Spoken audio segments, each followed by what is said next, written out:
The views expressed on the Nova Society are those of the panelists and guests and do not necessarily reflect the views or opinions of the Phoenix Research Institute or any institution which any panel member is associated. Reproduction or dissemination, other than for the purpose of education or information without the express written permission of the Phoenix Research Institute or Nova Society Media, is strictly prohibited. I'd like to welcome everyone back to the Nova Society.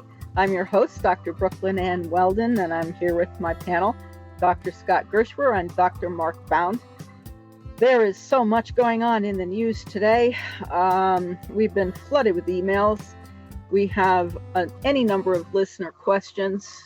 We thought we would begin by talking about the Trump regime, despite Trump saying, "Oh, I'll do whatever the Supreme Court says." Yesterday yesterday, the days run into each other. The administration, the regime has now claimed victory, saying that the Supreme Court has said that Mr. Abrego does not need to be returned, and Carolyn Leavitt has been insisting that there is no future or no planet on which this man is ever going to live in the United States again, and that the Supreme Court, according to Stephen Miller, the Supreme Court found for them, the regime, 9-0 and agree with them, and that is precisely the opposite of what the Supreme Court's 9-0 decision was, which is that the lower court is correct. The gentleman mistakenly deported must be returned and should have been returned. There is no reason why the regime should be stalling in this manner. So, Mark, Scott, what do you have? Everything's fine, isn't it? I don't know. Everything is hunky-dory. Yeah, everything's great. Mets are in first place. Anyway, the amount of misinformation that could come out of Stephen Miller is almost impressive. How somebody could be wrong so much. He's not wrong. Well, what is he? He's lying. Yeah, but his lies are all the wrong things. Yes, he's totally lying. He said the economy was in free fall. When Biden was in there, I have to mention something that I noticed today. Today, my wife and I got up early, and of course we've been doing work in the yard, and we drove to the landfill because we had some things that we had to throw in the landfill. And I will say, there's two roads we have to go down. This is South Carolina, very much Trump country, and 4 or 5 months ago, up until probably last month, probably every third house had a Trump flag flying. Today we drove down there, not one single Trump flag was up. And we were both like, what, you know how you say, what's missing from this picture? And we're driving down these roads, and this is rural South Carolina. So this isn't, Columbia. This is not Charleston. This isn't Greenville or even Spartanburg City. This is rural South Carolina. And it was like all the Trump flags are gone. So, and again, it's one of those things where you're kind of going, what is missing? Something's missing here. And that was it. There were no, and we came back and we both said, wow, there's no Trump flags. So it's kind of an amazing thing. Same thing here in my neighborhood. A lot of there was a guy that would drive by in his truck and have a big Trump flag, flying on his truck, gone. So maybe they are beginning to get a whiff of reality. Who knows? But if you're going to listen to Stephen Miller, reality is not what you're going to hear. And as far as, Pam Bondi saying that, that'll never come back, well, that's still left to be seen. The Supreme Court did not say. The Supreme Court said they had to facilitate his return. Once again, we're down to language. What does facilitate mean? I think what is really interesting is the hot mic that was caught while Trump was talking to the El Salvadorian president and said, eventually we're going to get the homegrowns. So the real question is who are these homegrowns you're talking about that you're going to send to Salvador? with the 5 more facilities that they're going to build. Right. And I don't know really. I think it's Scott, to be honest with you, because of course I'm pretty sure nobody can see this, but Scott always has his property of Alcatraz sweatshirt on every once in a while. So maybe it's Scott. I mean, it could be him. Well, what troubled me about that, I'm not even sure it was a hot mic because of all the reporters standing there. I mean, if they'd wanted to have a private conversation, they could have had it out in the hallway or someplace else, like in the bathroom. But everybody laughing about that. The individuals who overheard it. I guess that would be the Trump people who were there, the administration people. They all thought that was very funny. And well, Trump said, well, we have women being elderly women hit over the head with a baseball bat or this or that. And I don't think that those are the people, the criminals bashing people over the head. You don't need 5 more facilities for that. At least I don't think so. I go back to the definition of the criminals who were going to be deported in the first place, where my definition of a criminal who should be an undocumented person who is a criminal who should be deported is a violent offender, someone who murders, someone who rapes, someone who assaults with a deadly weapon or breaks and enters with a deadly weapon and that type of stuff. Instead, it's anybody who is here who's undocumented is breaking the law, and then that person becomes a criminal. So as you say, Mark, who is Trump's definition of a criminal is anybody who disagrees with him, in my opinion. So I think that people who get sent there, that's going to be anybody that Trump says. Well, in my definition, anybody that's charged with 34 felony counts and found guilty is a real criminal. Yeah. So, maybe we ought to send, him back. I don't know. If you have more than 33. If you have more than 33, then you got to go. Qualify. Right. Well, I have a question, though, but I have a question to Scott before you start, and sorry to cut you off before I forget my question. What, given Stephen Miller's response and Pam Bondi's response, oh no, they found for us, and this is a big victory, and the Supreme Court, what the Supreme Court said, which obviously is entirely fabricated and departs from reality. What is preventing Chief Justice Roberts, from getting in front of a camera and saying, no, we did not find for you.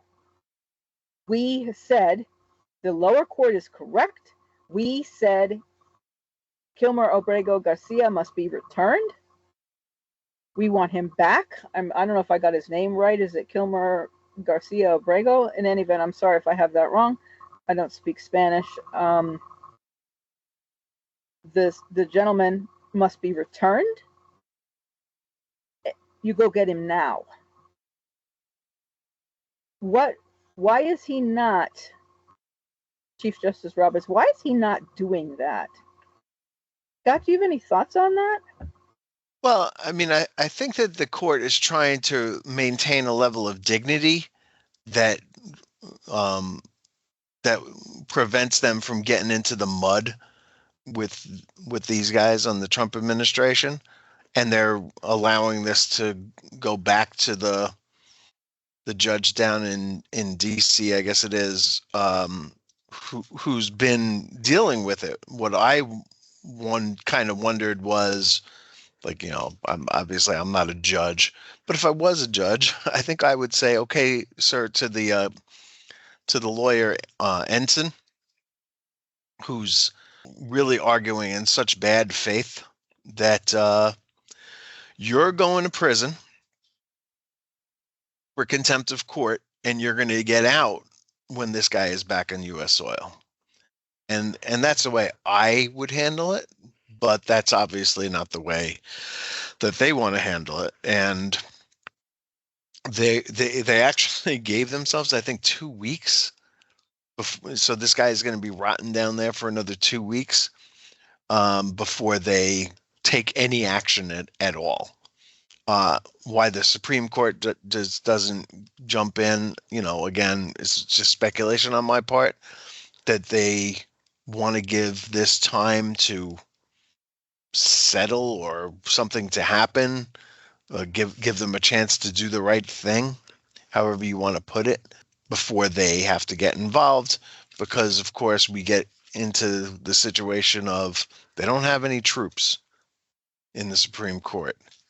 And so whatever they tell Trump to do, if Trump decides that he's not going to do it, they've got a problem. Trump has a long history of making his problems other people's problems, right? Going back to when he was taking out bank loans for obscene amounts of money. And there's a saying, I guess, in banking that when you owe them $300, it's your problem, but when you owe them $300 million, it's their problem. And that's where they are with the banks, and that's where they are in the Supreme Court. It's such a big penalty. It's such a big deal that they want to make sure that they have to rule the way they are going to have to rule, and every other stone has been unturned until they get to that point, because it's going to get really, really ugly fast. Yeah, and Scott's correct in the sense this is really not John Roberts' function as the Chief Justice of the Supreme Court. They're supposed to be above politics, and I know we've talked a lot about the Supreme Court and said, well, they're really not. I mean, they're in many ways there's a bunch of political hacks on the Supreme Court, and there really always has been. But they've really been very good at, keeping that political rhetoric at a very low level. And Roberts' function as the Chief Justice is not to correct the politics of the day. I mean, he'd go nuts. I mean, let's face it, he's got enough to do. I mean, that's way too much of a burden to put on any person, any person. The Supreme Court, and Scott's right. You ask the question always, well, what if he doesn't listen, Brooke? That's what you always say. What if he doesn't listen? And to be honest with you, that question, my comment is I don't know. Who knows? As Scott points out many times, the Pope, how many legions does the Pope have? No, it doesn't have any. Same thing with the Supreme Court. All the Supreme Court can do is rule as is appropriate to the Constitution of the United States. If Trump decides and his administration decides to not abide by the Constitution, it then falls on one group, the people. We always talk about the three branches of government and the accountability that exists between the three branches of government, but the true accountability rests with the people. No, we do not vote in the Supreme Court. Nope, don't do that. However, we select the senators that do. We elect the president.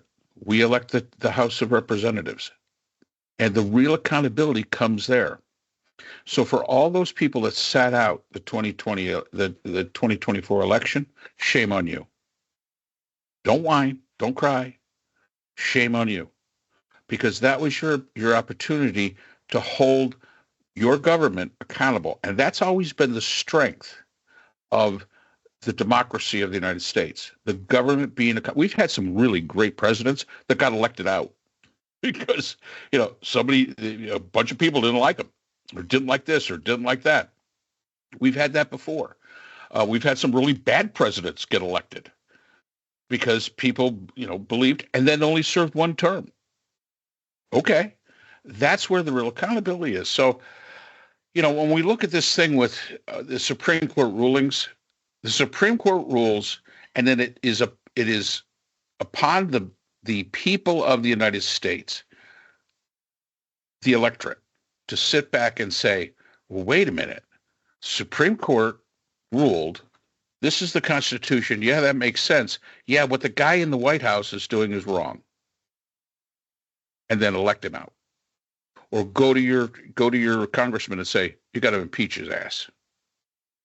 And go to your senators and say, you've got to have a real impeachment trial and get him out of there.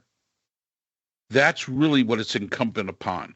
And I think sometimes we put a lot of responsibility upon the institutions when the real institution that's responsible for all of this is the electorate.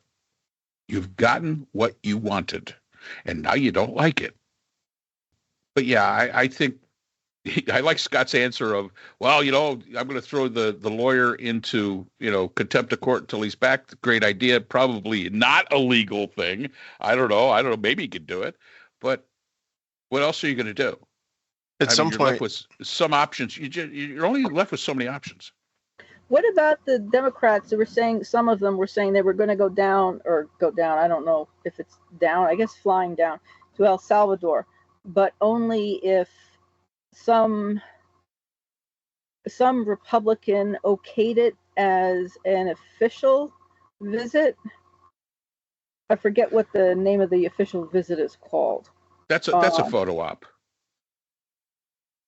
I mean, seriously, you could send down the entire Democratic caucus from the. What's it going to do? What are they going to do? Just hand them over, having this guy over? The El Salvadorians are going to just hand him over to these people? It's a photo op. It's no different than a photo op at the wall. Well, what about the time when, I can't remember the guy's name, he went down to see what was happening with Jim Jones and the People's Temple in Guyana, and the guy was killed? Yes. Was killed. Yeah. So what if something like that, when they genuinely, they're trying to get, I don't remember the gentleman's name, is trying to get some Republicans, I guess, to go with him. But they want to go down there and see if they can at least find out what's going on, because all the administration is saying, well, he is there, Mr. Garcia is there, and he's alive. Okay. And I don't even know if I believe that. You think they're going to tell him anything else? Yeah, exactly. I don't even know if I believe that. I don't know. But the fact is that, I don't know. Taking the trip and standing there, you could go right to the gates of the prison. Okay. It's a photo op. And we're far too interested in those photo ops. And there's no substance to it. It will accomplish nothing. It'll make it look like you're doing something when you're really not. It's going to cost the taxpayer a whole boatload of money to, cart your butts down there. It's a photo op. It's no different than the photo ops that the Republicans do. It accomplishes nothing, but it makes the people think something's actually happening. Well, then what can actually be done if the Trump people will do nothing? All right. Really, the question is what can be done if the El Salvadorians say, no, we're not giving them back?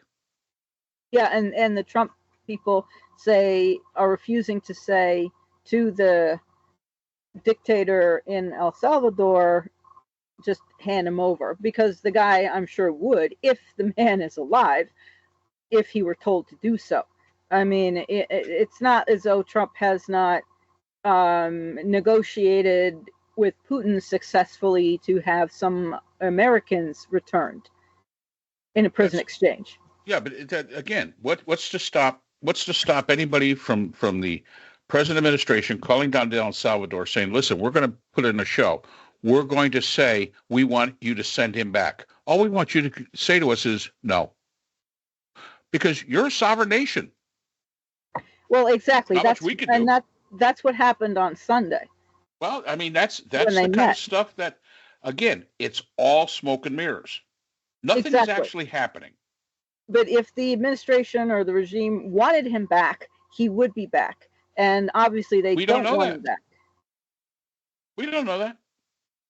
Really, you think there's a chance that the El Salvador guy really won't give him back when we're paying him money? Could be. To keep people. Really? Why not? And it could be it could also just be a wink and a nod, That's correct. And that's exactly the point I'm making. It could be just wink, wink, nod, nod. We're going to ask for him back. We'd like to have him back. Wink, wink, nod, nod. Okay, I get it. We'd like to have him back. No. Now what do you do? It's like that old Abbott and Costello routine where they only have a quarter and they go into a restaurant and Abbott orders a turkey sandwich and a cup of coffee and he tells Lou not to order anything. But then when they get down to it and the waitress says, "What would you like?" And Lou says, "No, I don't want anything." And Abbott keeps saying, "No, order something. What do you didn't come here to sit down. You came here to eat. Order something." And every time he does, he gets slapped in the face by Abbott and dragged off to the side.